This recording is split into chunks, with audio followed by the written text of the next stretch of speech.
दोस्तों, भगवान श्री कृष्ण ने धर्म की गरिमा को बनाए रखने के लिए हर क्षण पांडवों का साथ दिया था, परंतु दुर्योधन द्वारा आयोजित जुए के खेल को रोकने वे क्यों नहीं आए। और उस खेल के दौरान जब द्रौपदी का अपमान हो रहा था, तब भगवान श्री कृष्ण ने सिर्फ गुप्त रूप से वहां आकर द्रौपदी की सहायता क्यों की, सबके सामने आकर भरी सभा में क्यों नहीं। दोस्तों, भगवान के द्वारा किया हर कार्य उनकी लीला के अंतर्गत ही होता है। चलिए जानते हैं उस समय क्या घटित हुआ जिससे श्री कृष्ण वहां नहीं पहुंच पाए।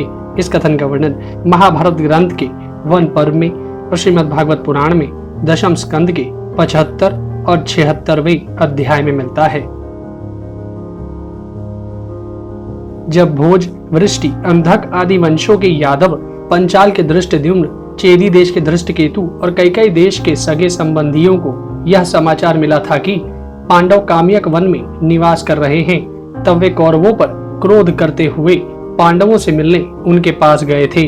तब सभी क्षत्रिय भगवान कृष्ण को अपना नेता बनाकर धर्मराज युधिष्ठिर के चारों ओर बैठे हुए थे। भगवान श्री कृष्ण ने बड़ी खिन्नता के साथ कहा, राजाओं, अब यह बात निश्चित हो गई है कि पृथ्वी दुरात्मा दुर्योधन, कर्ण, शकुनी और दुशासन का खून पिएगी। यह सनातन धर्म है कि जो मनुष्य किसी को धोखा देकर सुख भोग रहा हो उसे मार डालना चाहिए। हम लोग इकट्ठे होकर कौरवों और उनके सहायकों को युद्ध में मार डालते हैं और धर्मराज युधिष्ठिर का राज सिंहासन पर अभिषेक करते हैं। उसी समय भगवान श्री कृष्ण युधिष्ठिर से कहते हैं कि राजन, यदि उस समय मैं द्वारका में होता तो आपको इतना दुख नहीं उठाना पड़ता, क्योंकि यदि कुरुवंशी मुझे जुए में नहीं भी बुलाते तब भी मैं स्वयं वहां आता और जुए के बहुत से दोष दिखाकर जुए का अनर्थ रोक देता।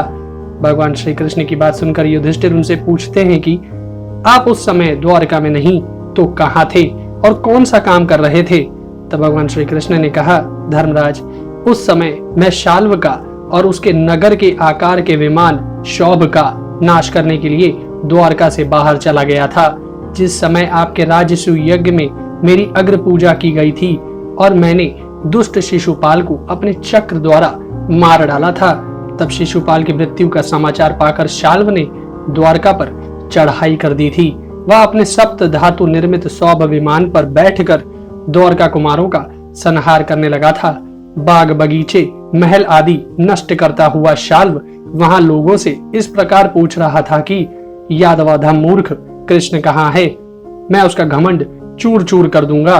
उस विश्वासघाती कृष्ण ने मेरे मित्र शिशुपाल को मार डाला है। शाल्व ने बहुत बक झक्कर द्वारका में बहुत उधम मचाया और शौभ विमान पर बैठकर मेरी बांट जो होने लगा। उस समय इंद्रप्रस्थ में राजसूय यज्ञ हो चुका था। तब वहां पर मैंने बड़े भयंकर अपशकुनों का अनुभव किया। तभी मैंने आप सभी से आज्ञा लेकर द्वारका के लिए प्रस्थान किया था। मैं जब यहाँ से चलकर द्वारिका पहुंचा और मैंने वहां की दशा देखी, तब मुझे बहुत क्रोध आया और मैंने उसे मार डालने का निश्चय किया।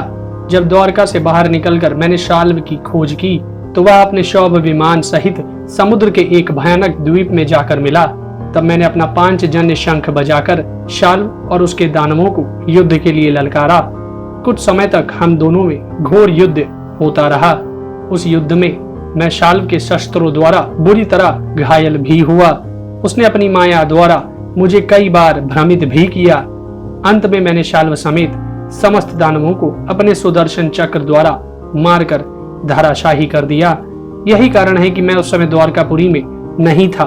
जब मैं द्वारका लौटकर पहुंचा तब मालूम हुआ कि हस्तिनापुर में कपट द्यूत के द्वारा आप लोगों को जीत लिया गया है। उसी समय वे वहां से चल पड़ा और हस्तिनापुर होकर यहाँ आया हूँ। दोस्तों, अगर भगवान श्री कृष्ण सभा में आकर उस खेल को रुकवा देते तो फिर महाभारत का बीज कैसे पड़ता, और अगर महाभारत नहीं होता तो धर्म की स्थापना कैसे होती। इसीलिए शाल्व का आक्रमण उसी समय हुआ जब हस्तिनापुर में खेल चल रहा था और भगवान श्री कृष्ण को शाल्व से युद्ध करना भी जरूरी था। तो इस संसार की लीला के अंतर्गत ईश्वर के दोनों कार्य निर्धारित हुए।